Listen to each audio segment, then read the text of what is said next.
If you're hearing this, imagine for a moment that the universe's deadliest predator didn't just exist in dark corners of space, but one day decided to disappear, and rumors whispered that it was heading toward a little blue planet called Earth. Before we dive into that story, make sure you like this video, drop a comment with how long you think you'd survive meeting such a beast, and of course subscribe for more stories that prove humanity is far stranger than the galaxy ever imagined. The chamber of the Galactic Council was carved from obsidian stone hauled from collapsed stars, its vaulted ceiling painted with nebulae that pulsed faintly as though alive.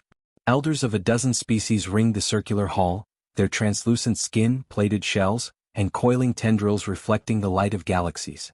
Their voices, filtered through translators that hummed low like distant thunder, wove a single narrative: panic. Reports stacked higher than the archivists could catalog.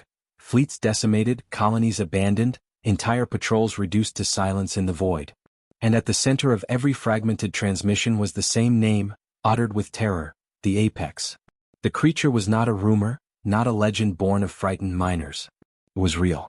Its claws had shredded alloy plating, its senses tracked ships across the emptiness, and no measure of technology had contained it. Every fleet that tried to box it in was broken. Every world that lured it with bait had lost communications within hours. Even the analytical engines of the Krell mathematicians, which could predict war outcomes within decimal points, returned with only one conclusion when given the Apex as an input: total annihilation. Captain Marcus Hale stood at the edge of the chamber, tall in his dark uniform, shoulders squared though his human eyes betrayed fatigue. He had been summoned as Earth's security envoy, though most suspected his species had little to contribute. The Council only tolerated humans because Earth's expanding trade routes brushed against the borders of ancient empires. Marcus could feel their disdain. It rolled across the chamber in glances that measured him as irrelevant. Yet their fear was undeniable, and he intended to cut through their hysteria. He cleared his throat, the sound soft but enough to make the translators pause. With respect, you're describing an animal. Animals can be tracked, caged, or destroyed. You've built empires across the stars, but you quake before a predator because you've elevated it into myth. Perhaps it's only dangerous because you believe it cannot be handled. A ripple of outrage rolled through the chamber. The Voral delegate hissed, its scaled throat vibrating. Human arrogance. The Apex is not prey. It hunts thought. It kills machines designed only for war. You speak of caging fire. Another voice, older, rasping from a shell-like carapace: your species has no understanding of balance. You tame beasts to serve you, twist instincts into tools. This cannot be twisted. It exists to kill. Marcus held the weight of their eyes without flinching. He had faced soldiers who thought humans soft, pirates who thought humans naive, and each time he'd proven them wrong. Still, the certainty in their tones gave him pause. These were not frightened colonists. They were civilizations that had mastered stars, speaking in the voice of absolute dread. Then the holographic dais in the chamber pulsed. A recording bloomed into the air, grainy but unmistakable. A massive silhouette against fractured starlight, scales glinting like obsidian blades, eyes burning with feral intelligence. It shredded a cruiser as though tearing through paper, its claws carving molten trails across armor designed to withstand meteor strikes. Screams cut off as the recording ended. No one spoke. The silence itself was suffocating. Marcus felt a chill along his spine, but he forced the words out. Even the fiercest predator seeks food, territory, survival. It is not a god. It can be understood. That was when the next report arrived. A trembling courier, a Kalari with translucent skin through which fear pulsed in rivers of light, staggered to the dais. It is gone, she said. The Apex is gone. The chamber erupted. Voices overlapped in dozens of tongues. Impossible. No migration pattern fits. It was cornered. Did it breach containment again? The elder chair silenced them with a resonant chord that made Marcus's eardrums ache. Explain. The courier's skin brightened in jerking pulses. We tracked it across 3 sectors. It resisted every lure. It resisted every fleet. Then it broke off. It did not fight. It turned away. Its trajectory was an unremarkable system. So, final readings show it entered the atmosphere of a minor planet, third from its sun. The chamber froze. Even Marcus felt his throat tighten. 1,000 thoughts collided at once. The deadliest predator in the galaxy had ignored every attempt at containment, had bypassed the mightiest fleets, had resisted its own primal nature for war, and it had chosen his homeworld. Not to attack, if the readings were true, but to disappear into its forests, its mountains, its oceans. The elder chair's voice was low. If it chose your species, human, perhaps it found something worthy. Or perhaps it found something worse. Do you not see? It turned from us to you. What does that make humanity? Marcus said nothing. His mind raced through possibilities, none of them comforting.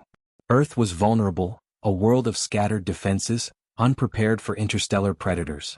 But there was something deeper gnawing at him.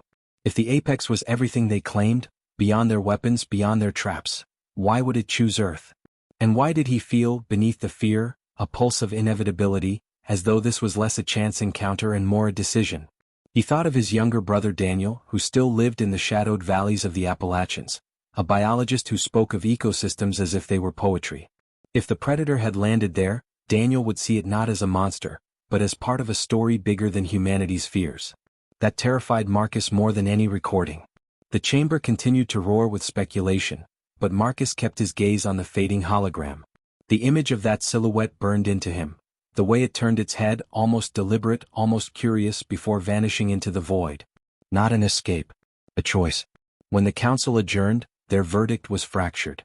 Some demanded Earth be quarantined, sealed behind military cordons. Others insisted the planet be cleansed before the predator could bond with humans. A few, rarer still, suggested that perhaps the humans had something the rest of the galaxy did not, a trait that could explain why the apex had chosen them.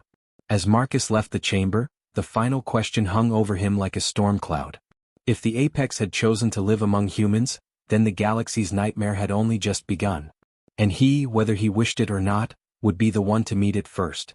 Marcus had always thought of Earth's Appalachian ranges as quiet, almost forgotten.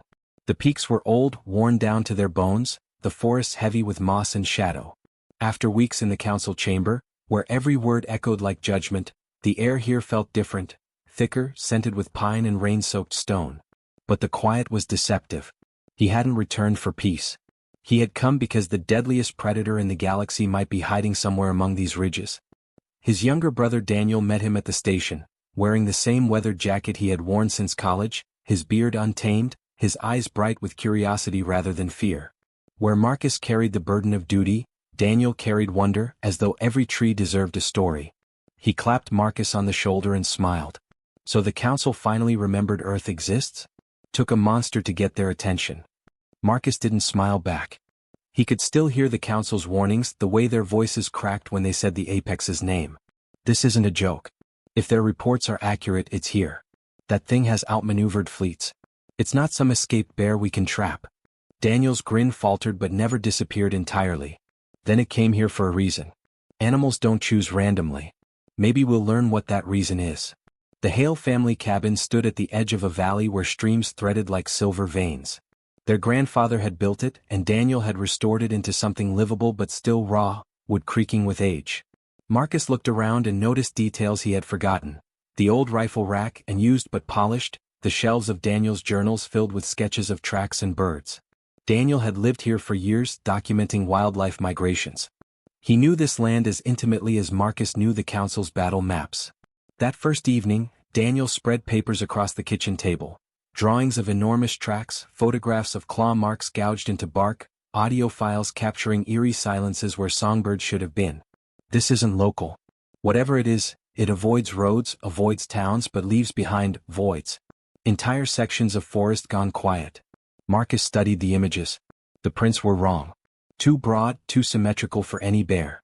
The claw marks sliced deeper than tools could manage, and the silence on the recordings pressed into him, unnatural. He wanted to dismiss it, call it paranoia, but his instincts as a soldier told him otherwise. On the third night, Marcus followed Daniel into the forest. They moved without speaking, their boots muffled by damp earth. Daniel crouched at one point, brushing moss from a fresh track. Marcus crouched beside him. The impression was heavy, pressed deep, and it wasn't random. It followed a path, deliberate and steady. "They're moving with intent," Daniel whispered, his voice caught between awe and fear. "Not wandering. This thing knows where it's going." The woods seemed to listen. The usual rustle of night creatures was absent. Marcus rested his hand on the grip of his sidearm, though he knew, rationally, it would be meaningless against something that tore through cruisers. Still, habit gave him comfort. The first sign came as a ripple in the air, a shift in the silence itself. Marcus stopped, every muscle taut. Daniel turned slowly, his eyes widening. Between the trees a shape moved, immense, fluid, almost blending with shadow. The apex. Its presence filled the clearing before it even stepped into view. Armor-like scales shimmered faintly with reflected starlight, its body built with predatory precision, every line honed by evolution beyond anything Earth had birthed. But what struck Marcus most were the eyes.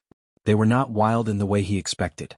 They were calculating, measuring him with unnerving patience. Marcus raised his weapon by instinct, though he knew it was futile. Daniel, however, did something far more dangerous. He reached into his pack, pulled out a strip of dried venison and tossed it across the leaves. The apex froze. Its nostrils flared, drawing in the scent. Then with a slow grace it stepped forward. Its claws dug into the soil, its muscles rippled beneath that alien armor, but its movements were controlled. It lowered its head, sniffed the offering, and then, astonishingly, it ate. Not ravenously, not as a beast tearing prey, but methodically, as though the gesture meant something. Marcus's pulse thundered in his ears.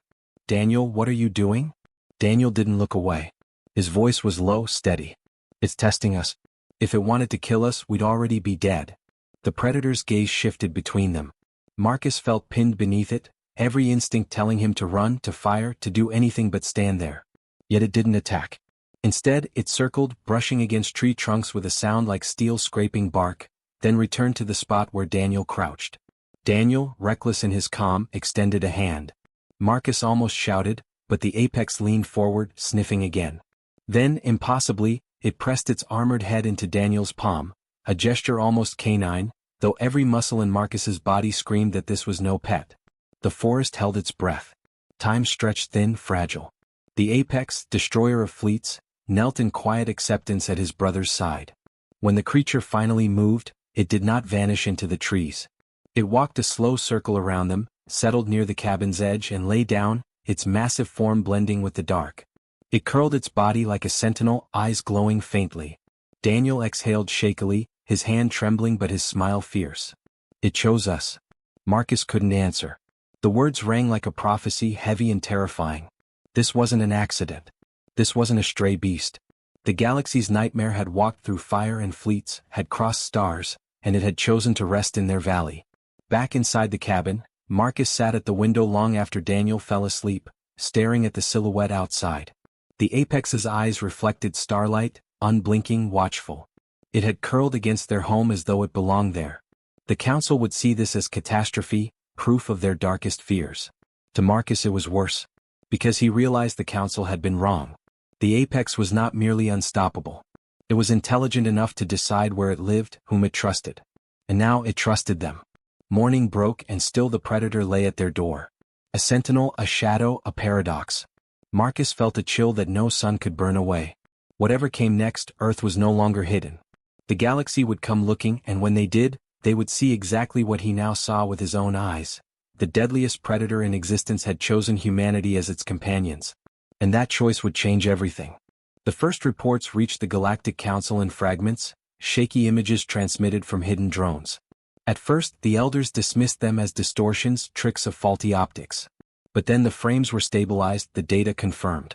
The predator they had feared for centuries appeared unmistakably upon the screen, its armored body lying not among wreckage or corpses but in the grass of a small clearing. More unsettling than its presence was its posture, relaxed, its head lowered, its breathing calm. It was not hunting. It was waiting. And just beyond the lens, humans moved freely within its shadow. Delegates hissed, clicked, or pulsed with agitation. To their minds, this was not coexistence but calamity. The apex had resisted all efforts at containment because it was beyond understanding. If it now responded to humans, it meant only one thing. Humanity had uncovered a method no other species possessed. The Krell war scribes whispered of ancient proverbs. Those who master the unmasterable will master all. Marcus sat stiff in his chair as the chamber spun with argument. He had returned from Earth only days before, his words still weighed down by what he had witnessed in that forest valley. His brother Daniel's awe still echoed in his ears. It chose us. Marcus wanted to believe it was coincidence, some survival instinct, but the way the creature had rested at their cabin door was deliberate. He could not deny it. And now, seeing the alien council react as though humanity had just unveiled a weapon of mass extinction, he realized the danger lay not only in the predator but in the perception of it. The elder chair fixed its crystalline eyes upon him. You have seen it? Speak plainly. Did it submit to you? Marcus straightened, choosing every word with caution. It didn't submit. It acted curious, protective even. My brother believes it sees us not as prey but as companions. The chamber erupted.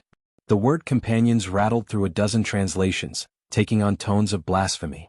A Shivar delegate slammed its claw against the dais, sparks bursting from the impact. No predator of that scale chooses companionship. You are blind. It has infiltrated your species, twisted your instincts. You will not notice the deception until it is too late. Marcus's jaw tightened. He had faced their suspicion before, but this time was different. They were afraid not of the predator alone, but of humanity itself. If what you fear were true, I would not be here speaking to you. My brother and I stood within reach of its claws. It could have ended us in an instant. It didn't. You assume everything must be a weapon. Perhaps it's simply not what you thought it was. The words did not calm them. If anything, his insistence widened the gulf. Already he could see factions forming, those demanding Earth be isolated, those calling for immediate eradication of both predator and humans, and the quiet minority who regarded the recordings with something disturbingly close to envy. Meanwhile, on Earth, Daniel observed the creature with tireless fascination. Each morning he found it still near the cabin, watching the treeline as if guarding against invisible threats. When he approached, it allowed him to draw closer, sometimes even to press a hand against its scaled hide. The surface was warm, surprisingly smooth between ridges, and beneath it he could feel the power coiled like a storm. Yet it never struck. Instead, it lowered its head, eyes following him with what Daniel swore was understanding. One afternoon, as Marcus scanned encrypted transmissions on his communicator, Daniel burst into the room, breathless. It saved a child today. Marcus looked up sharply. What? A boy from the village wandered too close to the river. Current was strong. He fell in. The apex moved before I even shouted. Pulled him out with its jaws, set him on the bank. The kid's fine. It didn't even scratch him. Marcus stared, torn between disbelief and dread. You realize what this means? The council will see it as indoctrination. As proof you've bonded with it. Daniel ignored the warning, his face lit with conviction. No, Marcus. It means the council was wrong. This isn't mindless destruction. It's something else, something we don't have a name for yet. Maybe it saw something in us that no one else ever did. But Marcus had served long enough to know perception outweighed truth. The council would never accept that the apex had simply chosen humanity. They would see only a nightmare becoming domesticated, a weapon slipping out of their control. And he was right. Within days, intercepted signals confirmed it. A strike force was mobilizing. Ships with hulls darkened for stealth, loaded with plasma lances and molecular mines, descending toward Earth with one command: eliminate the apex before it could integrate further with humans. When Marcus told Daniel, his brother's face hardened. They don't understand. Killing it won't make them safe. It'll just prove how afraid they are. They're not interested in understanding, Marcus said. They want control. And if they can't have that, they'll settle for destruction. That night, the apex lay in the yard, moonlight washing over its armored form. Marcus stood at the window again, watching its chest rise and fall, its eyes faintly aglow. He tried to picture it as the council described, mindless, unstoppable, incapable of choice. But then he remembered the way it had lowered its head to Daniel's hand, the way it had set the child gently on the riverbank. Those were choices. Deliberate, measured, impossible to dismiss. He thought of the fleets en route, their captains eager to prove their strength, and wondered what would happen when they faced not a beast but a guardian. The apex had not yet revealed the full extent of its intelligence. If it decided to defend humanity with the same ferocity it had once shown in open space, the strike force would not merely fail, it would vanish. And the galaxy would not forgive Earth for surviving. As dawn broke, Daniel joined him on the porch, coffee steaming in his hands. It's not leaving, he said quietly. It's staying with us. Marcus looked at his brother, at the shadow of the predator resting in their yard, and at the horizon where the first hints of alien fire would soon streak across the sky. He felt the weight of the future pressing down on him. It chose us, Daniel repeated, more certain now, as though saying it aloud made it true. Marcus didn't argue. He only tightened his grip on the railing, his gaze fixed on the distance. The council's hunters were coming, and when they arrived, they would discover that the deadliest predator in the galaxy had already decided whose side it was on. The first sign of their arrival came as a distortion in the night sky.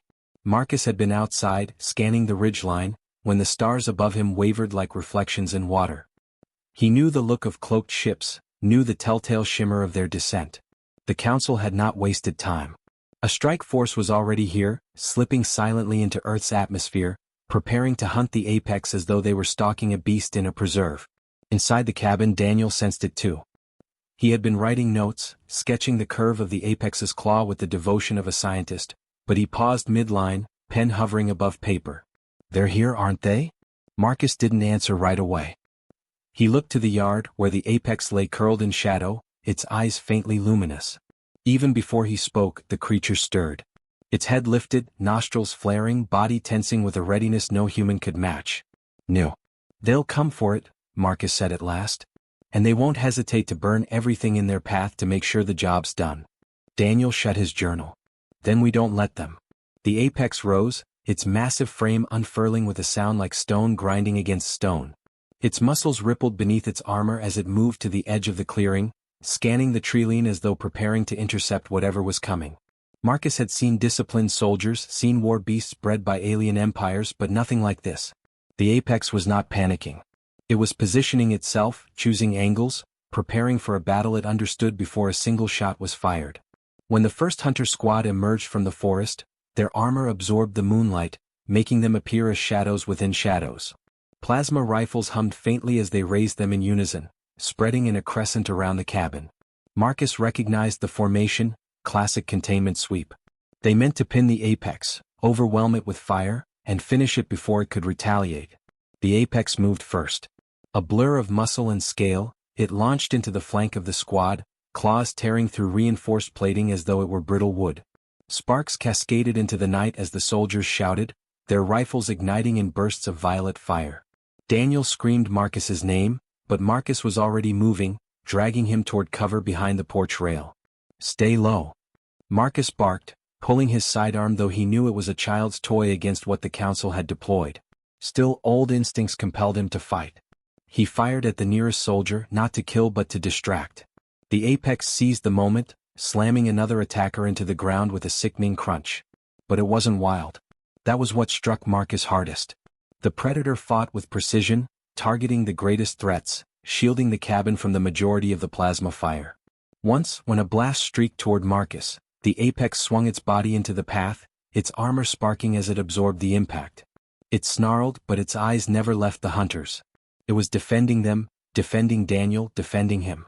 The hunters regrouped, deploying drones that hovered like metallic insects, scanning, projecting containment fields. Marcus knew the Council had designed those for one purpose: to trap the apex in layers of shifting energy until it collapsed under the weight of their science. "Marcus!" Daniel shouted over the chaos. "The river gorge, remember the old dam?" Marcus glanced toward the treeline, mind racing. "Yes, the dam. A relic of Earth's older industry, crumbling but still standing, surrounded by steep cliffs and blind corners. Terrain the hunters wouldn't know. Terrain they could use." He turned to the apex. "We needed to follow." Daniel didn't hesitate. He stepped into the open, raising his arms. "Here," he shouted, drawing the predator's gaze. "Come with us." The apex hesitated only a moment before bounding after them, crushing earth beneath its claws as Marcus and Daniel sprinted toward the gorge. Behind them, shouts rose, weapons crackled, drones swarmed. Plasma bolts seared the trees, igniting branches in sudden fire. The night filled with light and smoke, but Marcus pushed forward, his brother close at his side, the apex's thunderous steps shaking the ground behind them. At the gorge, Marcus dropped to his knees, yanking open the rusted panel of an old spillway control. The mechanism was corroded, but his hands moved with the desperate clarity of survival. "We can flood them," he said between clenched teeth. "Buy us time." Daniel's eyes widened. "That'll wash half the valley. Better us than Earth's execution." The apex loomed beside them, eyes fixed on the approaching hunters. The machines buzzed closer, forming a shimmering wall of containment fields. Marcus pulled with all his strength. The wheel groaned, metal shrieking, then gave way. Water thundered from the dam, a surge of white fury crashing into the gorge. The flood swallowed the first line of hunters, sweeping them off their feet, shorting out drones and bursts of sparks. But the apex did not flee. Instead, it leapt into the chaos, using the current to its advantage, slamming hunters against rocks, tearing through their armor with lethal efficiency. For every strike it dealt, Marcus felt the weight of the council's judgment growing heavier. This was no longer an animal. This was strategy. Partnership. When the last hunter staggered back into the forest, their formation broken, their comms shrieking for retreat, the apex dragged itself onto the bank, sides heaving, blood streaking its scales where plasma had burned deep. Daniel rushed forward, pressing his hands against the wounds, whispering words of reassurance as though his voice alone could heal it. The predator lowered its massive head, eyes dim but steady, pressing its snout gently into Daniel's chest before collapsing with a weight that shook the ground. Marcus stood above them both, chest heaving, smoke curling from the wreckage below. He knew this wasn't victory. The strike force would regroup and the council would not forgive failure. But something irreversible had already happened. The apex had fought not as an enemy of humanity, but as its protector. It had chosen to shield them at the cost of its own strength. Daniel looked up at Marcus, hands still pressed to the creature's wounds. His voice was hoarse but resolute. "You see it now, don't you? It's not just surviving with us. It's fighting for us." Marcus had no answer. He could only stare at the colossal form lying in the mud, the sound of distant retreat echoing through the valley, and feel the truth sink into him like a blade. The council's nightmare had come to Earth. And now it would bleed for humanity. The war room was a storm of tension and sound. Holographic maps painted the chamber in shifting hues of red and blue as ships moved across the starfield in simulated maneuvers. Human officers stood shoulder to shoulder with alien tacticians, but the weight of every glance, every hesitant pause, fell on the towering predator crouched at the far end of the table. The predator's presence was both a reassurance and a threat, the council's nightmare now somehow tethered to humanity's cause. It tilted its massive head, golden eyes flickering, as though reading thoughts that were never spoken aloud. Elias leaned forward, his palms pressed flat against the edge of the display. His voice was firm, unyielding. "We don't have the luxury of hesitation. The council will launch within the hour. If we don't intercept their armada at Vera Gate, the colonies won't stand a chance." Marek's fingers tapped against his thigh, the soldier's restless energy barely contained. "We've faced impossible odds before," he muttered, but his gaze shifted to the predator, and the words tasted more fragile than he intended. The predator turned its gaze toward him, an unreadable glimmer flashing in its eyes. It lowered itself until its massive frame was hunched closer to Elias, its breathing slow and controlled, yet heavy with restrained power. A low sound resonated deep in its chest, neither a growl nor a purr, but something between acknowledgement and promise. Elias swallowed, steadying his nerves. He understands. He knows what's at stake. The room went quiet. For a brief moment, humanity and their alien allies shared the same silence. The stillness before battle, the fragile space where hope clung like frost to steel. The fleet surged toward the Vera Gate in tight formation, human and alien vessels flying side by side, though trust between them was still brittle. Elias stood on the bridge, every muscle taut with anticipation. Beside him, the predator crouched like a coiled storm, its eyes fixed on the endless black. Marek manned the weapons console, fingers dancing across the panels with the precision of a soldier who had long ago made peace with dying in battle. The council's ships emerged in disciplined waves, steel leviathans gliding out of the warp corridor like predators from a den. Their hulls gleamed with the cold arrogance of an empire that had never known defeat. A voice crackled over comms, alien and sharp. "Surrender your fleets. The predator is ours. Humanity is finished." The words had barely left the transmission before the predator rose to its full height and released a sound that reverberated through the ship's hull. It was not a roar meant to intimidate, it was a declaration, a promise of violence that shook even seasoned warriors. Elias smiled grimly. Message received. The battle ignited. Beams of plasma lanced through the void, shields flared, and debris blossomed like shattered stars. Elias barked orders with practiced clarity, but it was the predator who became the fulcrum of chaos. Where human tactics faltered against overwhelming numbers, the predator's instincts filled the void. It directed fire with uncanny precision, anticipating enemy maneuvers as though it had already read their intent. Marek's cannons answered with punishing salvos, carving gaps into the enemy's perfect lines. For a moment it seemed almost possible. Then the council's flagship arrived, its silhouette dwarfing the battlefield. The ship's maw opened, releasing a weapon designed for a single purpose: to end what they feared most. A pulse of crackling energy surged outward, cutting through shields like parchment. The predator staggered, a guttural snarl ripping from its throat as the weapon's resonance clawed at its being. Elias caught it before it collapsed, his smaller frame pressed against the predator's massive body. "Stay with me.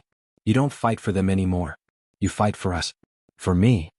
His words were fierce, but his hands trembled as he held the creature upright. Marek's voice cut through the storm. "The weapon's charging again. Elias, we don't have time." The predator's gaze locked onto Elias, and in that molten gold was an understanding that transcended language. It moved then, not in retreat but forward, forcing Elias to let go. With a thunderous leap, it hurled itself across the battlefield in a shuttle pod jury-rigged for a single passenger. The pod streaked toward the Council's flagship, a comet of defiance. Elias's breath caught in his throat. He wanted to stop it, to scream, but something in his chest told him this was not sacrifice. This was choice. The predator tore through the flagship's hangar in a storm of steel and fury. Alarms blared, soldiers scattered, but none could withstand the hurricane unleashed in their midst. It moved with the brutal grace of inevitability, claws carving paths through metal and flesh alike. The predator reached the core of the ship, where the weapon pulsed like a diseased heart. With a final guttural cry, it plunged into the device, its body and power fusing with the unstable core. The explosion that followed was not fire but light, blinding and absolute. The flagship imploded, a collapsing star tearing itself apart. Silence followed, vast and heavy. On the bridge of the human ship, Elias stood frozen, his heart hammering against his ribs. Marek's voice cracked, uncharacteristically unsteady. He did it." The comms fell quiet as the remaining Council fleet hesitated, their command structure shattered. Human ships pressed the advantage, driving them back, until the once mighty armada scattered into the void. Elias slumped into his chair, his face buried in his hands. Victory tasted like ash. But then the ship's sensors chimed. Marek frowned, leaning closer. "Wait. Elias, you need to see this." From the debris field, a pod emerged, battered and scorched. Inside, impossibly, the predator lived. Its body bore the scars of fire and energy, but its eyes still burned with golden ferocity. It limped free of the wreckage, battered but unbroken, a beast that had chosen its pack and survived hell itself to return. Elias's chest ached with something he could not name. He pressed his hand against the glass of the viewing deck as the predator was brought aboard, every step it took echoing louder than the victory celebrations beginning to erupt across the fleet. When the predator stood before him once more, Elias whispered, "You chose us. You chose me." The predator leaned down, pressing its massive head against Elias's chest with a gentleness that defied its nature. The Council had called it their deadliest weapon, their ultimate predator, but standing there in the quiet aftermath of war, it was simply a companion, a guardian who had found where it belonged. Marek gave a short, shaky laugh. "Guess the galaxy's deadliest nightmare just became humanity's best friend." Elias smiled through the exhaustion, his hand resting on the predator's scarred hide. For the first time since the war began, the future didn't feel like a shadow waiting to devour them. It felt like a horizon, wide, uncertain, and alive with promise. And the predator, the legend that had once terrified civilizations, stood ready to walk that horizon at their side.